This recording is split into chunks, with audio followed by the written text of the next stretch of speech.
மொட்டை அடிக்கிறியா? என்னல நீனு?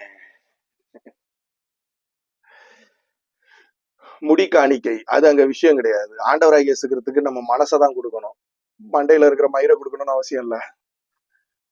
ஆனா அந்த ஆர்சியில உள்ள ஒரு முறையில எனக்கு ரொம்ப பிடிச்சது என்ன தெரியுமா?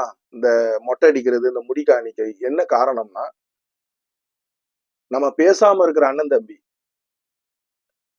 நம்ம குடும்பத்துல பகையில இருப்போம், சண்டையில இருப்போம்.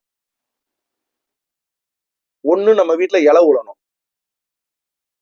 ஏ ஏ மச்சா, அப்பா மண்டைய போட்டாரு, பாட்டி செத்து போயிடுச்சு, அப்படியா? குடும்பம் ஒண்ணு சேரும். அதுக்குன்னு எல்லாரையும் போட்டு தள்ள முடியுமா? இதே மாப்பிள்ள, என் பிள்ளைக்கு மொட்டை அடிக்கணும் பாத்துக்க. அப்படியா? சொல்லு. எங்க? இந்த பெசன் நகர் பீச்ல மாதாம்மா கோயில்ல. சரி சரி, வாரம் வை.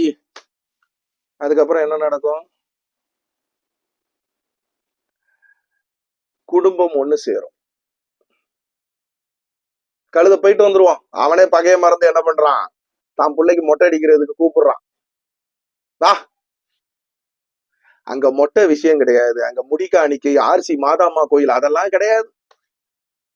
நீங்க போய் குடும்ப ஆசீர்வாதம், குடும்ப ஒற்றுமைக்காக நான் ஜெபிக்கிறேன், உபவாசம், கண்ணீர் எதுவும் தேவையில்ல. 24 மணி நேரம் ஜெபம், 10 மணி நேரம் ஜெபம் தேவையில்ல.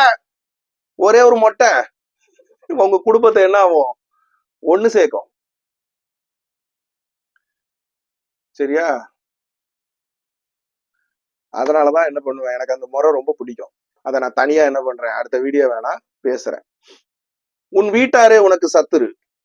மோகன் சிலாசரசனை யார மாதிரி ஆட்களை உள்ள வச்சிருக்காரு? சாந்தகுமார் மாதிரி ஆட்களை உள்ள வச்சுக்கிட்டு தான் பேரை தானே கெடுத்துக்கிட்டு என்ன பண்றாப்ல? அப்ப அது மாறணும் அப்படின்னா மோகன் சேனனுக்கு மொட்டை அடிச்சிருவோமா? அந்த பங்கனுக்கு என்ன பண்ணுவோம்? எல்லாரும் போய் ஒற்றுமையா, சகோதரர்களா, அண்ணன் தம்பியா சேருவோமா?